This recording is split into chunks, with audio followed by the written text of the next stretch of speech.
En nuestro bloque de entrevista damos la bienvenida al viceministro de Tributación, el señor Óscar Orué.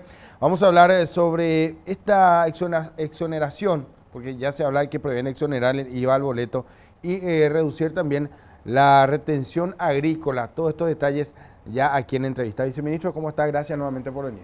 Edgar, buen día para toda la teleaudiencia. Un placer siempre estar aquí con ustedes. Bien, esta noticia que gana también los títulos de varios medios. Y para tener más detalles acerca de cómo podría aplicarse esto, porque se habla ya que también se prevé justamente exonerar el IVA al boleto y también reducir la retención agrícola también por otra parte. Sí, básicamente a partir del 1 de enero de 2020, cuando uno compra el pasaje de transporte público, en el valor del pasaje ya no está incluido el impuesto al valor agregado. O sea, ya no sirve para utilizar como costo o como gastos dentro de la contabilidad de la empresa. Eso es importante que la gente sepa. Eso se hizo o se trabajó en una línea para mantener el precio del pasaje ya el año pasado, cuando estuvimos elaborando el proyecto de ley. Ya en la comisión técnica con el sector privado trabajamos porque, bueno, era un poco complicado el tema de la aplicación del IVA con relación al precio del pasaje, y por otro lado también era sobre cómo se pagaba el IVA, considerando que bueno, se pagaba sobre una renta, sobre un monto, sobre el IVA presunto, ¿verdad? Entonces, básicamente, la decisión más salomónica fue que ya se exonere dentro del precio del pasaje el impuesto al valor agregado. No obstante, hay que recordar que igual las facturas, pueden ellos solicitar las facturas a las empresas, en este caso cuando hablamos de billetes electrónicos o cuando hablamos de las boletas, para deducir el impuesto a la renta personal. O sea, eso también es importante que la gente sepa. O sea, te sirve para impuesto a la renta personal, para deducir impuesto a la renta personal, no así por el IVA, porque lógicamente ya no está grabado el IVA dentro del pasaje. Actualmente, ¿cómo tributa el sector transporte? Porque hablamos también de esta modificación y lo que hace al 10 es en el porcentaje. Aproximadamente 7,5% el impuesto al valor agregado sobre el precio del pasaje se está cobrando. O sea, es un IVA presunto básicamente. Hay un decreto especial que están tributando las empresas de transporte. O sea, sería 7,5 de lo que genera cada unidad del servicio Sí, público, sí, cada autobús. del precio del pasaje. Sería ese el porcentaje. Sí, sí, sí. Ahora, ¿por qué se piensa en esto? O sea, la intención es poder incluir a un sector que tenía de cierta forma estas lagunas o cómo se maneja esto. La aplicación del impuesto al valor agregado era una situación de inconveniente para las empresas. Hay que recordar que el IVA paga el consumidor final. Entonces, ellos decían que en teoría, sí, para mantener esto se debería aumentar el precio del pasaje, ¿verdad? Con con los nuevos controles tecnológicos. Entonces, bueno, básicamente se vio que era mejor, ¿verdad?, no gravar más el precio del pasaje dentro o sea, dentro del valor. Entonces, lo que se hizo fue consensuadamente con el sector privado exonerar dentro del precio del pasaje de transporte público el impuesto al valor agregado, considerando también que muy pocas personas utilizaban el boleto para poder deducir dentro del impuesto al valor agregado. Muy pocas empresas y personas utilizaban ese método como para cargar dentro de su contabilidad, por un lado, y por otro lado también la dificultad que tenían estas empresas para poder aplicar la ley. Entonces vimos, y para que no tenga un efecto de aumento, principalmente el aumento del pasaje para el año 2020, es que se mantuvo eso, ¿verdad? Por lo menos no buscar un culpable del aumento del pasaje que tenga que ver con el tema del tributo. Entonces, creo que también es una medida salomónica a los efectos de que se mantenga el precio del pasaje. Ahora, desde la SEP también se anunció la reducción de la retención a las agroexportadoras. Sí, a los productos agrícolas en estado natural se va a reducir la retención al momento de comprar en el impuesto al valor agregado. Hoy es del 30%, se va a retener solamente 10% a partir del 2020. Lo importante es mencionar es que en términos de tasa nominal es 0,5% la retención a partir del 2020, hoy es 1,5%, que representa el 30% de ese 10% de la tasa. ¿ok? O sea, dentro del 10% hay que calcular el 30% que corresponde a esa tasa y significa en tasa nominal 1,5%, eso se reduce a 0,5% a partir de enero de 2020. Eso ya va a estar establecido en los decretos que hoy ya va a estar firmando el señor presidente. Este ajuste a qué obedece principalmente? Obedece principalmente a la no devolución del IVA exportador a estas agroexportadoras. A partir del año 2020 ya no se le va a devolver el IVA como anteriormente sí se hacía. Hasta hoy se sigue devolviendo y en realidad teníamos una tributación negativa con relación principalmente a las agroexportadoras. En el 2018 las 5 mayores agroexportadoras solamente en renta aportaron 14 millones de dólares en renta, pero por el IVA exportador se le devolvió 64 millones de dólares, entonces teníamos una tributación negativa. Eso fue incluido en el proyecto de decreto de ley y se trató en el Congreso y fue aprobado. Fue aprobado la no devolución del IVA exportador a productos agrícolas en estado natural. O sea, una empresa agroexportadora compra semilla y no hace una industrialización y exporta los productos agrícolas en estado natural o semi-industrializados y eso no se le va a devolver. Todo lo que tenga que ver con la logística de la empresa sí se le va a devolver el IVA, pero su mayor carga siempre corresponde cuando compran los productos agrícolas en estado natural.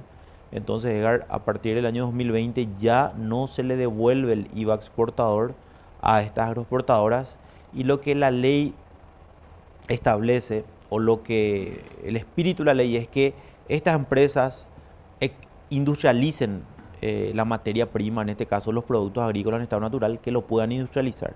Si hay una industrialización en una segunda etapa, ahí sí vamos a devolverle todo el IVA que ellos tuvieron que pagar al momento de adquirir los productos agrícolas en estado natural. ¿Cuánto representa el número de esta reducción, este 0,5? Y aproximadamente 200.000 millones de guaraníes en el año, ¿verdad? Pero eso va a recuperarse al momento de hacer la declaración jurada de estas empresas. Mientras no hagan la declaración jurada, no van a poder... Claro, digamos, lo que pasa es que hoy se retiene al momento de hacer la compra y venta. O sea, cuando la agroexportadora está comprando los productos agrícolas en estado natural, ya tienen que retener y ya depositar el dinero a las arcas del Estado, a la Subsecretaría de Tributación. Ahora bien, con este cambio, eso van a pagar, pero van a pagar posterior al mes siguiente en el IVA, porque tienen que declarar eso y ahí va a entrar. O sea, es una cuestión de flujo financiero. Lo que le va a ayudar a las empresas, la no retención, o en este caso la disminución de la retención, es en su flujo de caja. Entonces, bueno, eso era lo que ellos solicitaban al momento de establecer las reglamentaciones. Dentro de la compra y dentro de esta cadena productiva de nuestro país, que sabemos el pilar de la economía, al menos parte del pilar de nuestra economía es el agro, ¿estudiaron o necesariamente tuvieron que ver cuándo se considera estado natural y cuándo no? Sí, se tuvo que estudiar eso. Por ejemplo, el caso del arroz es un caso muy particular, ¿verdad? Porque si bien dentro del artículo 90 está el arroz como estado natural, nosotros entendemos que si el arroz se exporta con la cáscara, entonces es en estado natural.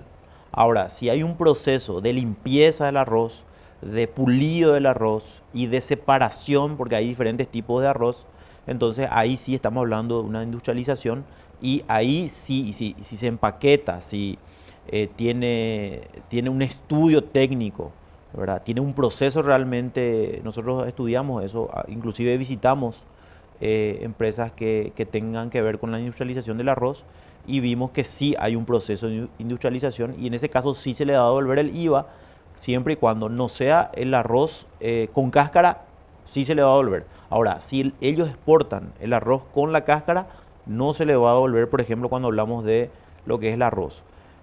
Lo que vemos sí, lo que va a afectar un poco más es la soja, ¿verdad? Porque no hay un proceso o por lo menos observamos que no hay un proceso de industrialización muy acentuado. Ahora, no obstante, si ellos pueden demostrar que hay una industrialización en segunda etapa, y eso hacemos unos estudios técnicos, ¿verdad? Contratamos también peritos sobre esa industrialización, nosotros con mucho gusto le vamos a devolver. Dentro de lo que es la presentación y en lo que hace también a rendir cuentas, esto no se puede maquillar, por decirlo de manera práctica. Es imposible. No, no es imposible, Edgar, porque nosotros en todo este tiempo siempre, por ejemplo, algunas empresas para disminuir o para eludir el pago de impuestos siempre utilizan, por ejemplo, o facturas falsas o dentro de sus costos, sus gastos, facturas clonadas. Y ese es el trabajo más difícil que tiene la Subsecretaría de Tributación, porque hay veces que los dueños, los representantes legales de la empresa te dicen, yo no sabía, eso dentro de la empresa es muy grande, te dice, bueno, nosotros estamos estableciendo controles a través de sistemas tecnológicos que el cruzamiento de datos sea más rápido y poder determinar. Porque aquí cuando hay una declaración jurada o cuando se tiene que presentar a través de agentes de información como el GECHAUCA, entonces ya sabemos, si una empresa A le vendió a la empresa B, los dos tienen que declarar exactamente el mismo producto y los mismos valores. Pero si uno declara que no compró lo que la empresa A dijo que vendió, entonces ahí hay un problema. Tenemos que saber quién es el que mintió. Y ¿Quién ahí, es responsable? claro, quién es responsable. Porque si la empresa B dice, yo compré 100 unidades monetarias y la empresa A dice, yo vendí 50 unidades monetarias, ahí hay una situación de inconsistencia. Entonces se le llama a las dos empresas y se ve, por ejemplo, bueno, si pagaron con cheque, si hubo transferencia bancaria, los medios probatorios de que esas facturas realmente se cumplieron o no. Y ahí podemos determinar quién es el que técnicamente mintió, entre comillas. ¿Se puede delimitar por rubro al menos lo que esto representaría? Porque hablaba de un caso específico del arroz, también hablamos de la soja. ¿Cuánto representa esto en un conjunto? Bueno, sabemos que nuestro país es un país netamente agroganadero y realmente los valores de exportación de commodities siempre se mantienen en alza. Lastimosamente, hace un año los precios bajaron y también bueno, la producción fue menor, pero no obstante, nosotros sabemos que este sector tiene una capacidad contributiva para aportar un poco más, por eso también nosotros apostamos a cambiar la ley y eso se aprobó en el Congreso. Entonces, no tengo ahora los datos exactos de cuánto representa, pero estamos hablando de un monto importante, ¿verdad? Estamos hablando de que el sector agrícola y pecuario puede aportar más según esa capacidad contributiva y nosotros apostamos lógicamente a los impuestos directos como en estos casos, a través del impuesto a los dividendos de utilidades, a través del impuesto de renta empresarial que ya unifica todos los impuestos a las rentas que hoy existen, ¿verdad? Hoy el sector agrícola y pecuario no paga lo mismo que paga el sector comercial, industrial y de servicio y ahí entendíamos que había una inequidad, por eso estamos corrigiendo con esta ley después de 28 años. Entendemos también que hay un nivel de desarrollo, un nivel de producción mucho más alto de hace 15 años y también mucho más industrializado. Así es que bueno, vamos a seguir siendo competitivos a pesar de cambiar las reglas tributarias a partir de 2020, Edgar. Ahora, hablando de lo que hace retenciones e impuestos, se da una situación particular con la Argentina, la asunción de un nuevo gobierno y estas nuevas medidas. ¿Han estudiado esto y el impacto que podría tener, o al menos se maneja esto ya también desde el sector del estudio de la economía también con nuestro país en lo que hace al agro? En realidad estuvimos analizando someramente porque estamos imbuidos prácticamente en todo lo que es nuestra reforma tributaria y nuestra nueva ley. No obstante, vemos bueno, que los países son soberanos respecto a disposiciones tributarias, independientemente de que estemos dentro del Mercosur. Hay soberanía en cuanto a la imposición de tributos en cada país. Así es que básicamente es una decisión soberana argentina que ni siquiera podemos discutir. Están dentro de sus atribuciones o está dentro de las atribuciones constitucionales de cada país establecer el régimen tributario interno. No obstante, nosotros creemos que esto probablemente en algunos casos pueda ayudar a Paraguay a que más empresas de este tipo puedan instalarse en nuestro país bueno, por la situación de que aquí en Paraguay se pagan pocos impuestos, especialmente hablando de impuestos que gravan actividades agrícolas y pecuarias. Seguimos siendo un país competitivo, Edgar. De cierta forma, lo que se busca con esta nueva medida es que Paraguay pase por este proceso de industrialización y generar mayor rentabilidad para beneficio de todos. Por supuesto, por supuesto. Estuvimos estudiando la mano de obra que estas agroexportadoras hoy están dando. estuvimos comparando con otros sectores y encontramos que en realidad pueden tener una industrialización mayor. Por lo tanto, nosotros apostamos a que esas empresas puedan industrializar y así cerrar esa cadena productiva y que sean más competitivos y sobre todo otorgar mayor mano de obra a ciudadanos paraguayos. Estas nuevas medidas y estos ajustes van a entrar a partir del 2020 y ¿cuándo tiene que esto pasar para la firma? Y hoy va a salir el decreto, ¿verdad? El señor presidente en el transcurso del día va a estar firmando y vamos a estar publicando los decretos, especialmente cuando estamos hablando del IRE, estamos hablando también del IDU y también respecto al IVA. En el caso del IVA, que vamos a hacer la reducción, ya a partir de hoy va a estar vigente ese decreto. O sea, va a estar vigente a partir del 1 de enero, pero hoy ya va a estar técnicamente publicado, ¿verdad? Para que conozcan los profesionales contables y los asesores impositivos. Ahora, paralelamente hay que decir que del Ministerio de Hacienda están realizando este trabajo también de capacitación a los profesionales para que se puedan también ajustar a estas nuevas medidas. Sí, de hecho, todos los días estamos haciendo capacitaciones en todo el territorio paraguayo. Están grupos por el norte, por el sur, también por el este. Así es que básicamente estamos ya, antes de que salgan los decretos, ya estamos informando de qué va a traer aparejado esos decretos, de cómo van a tener que liquidarse a partir de ahora los impuestos.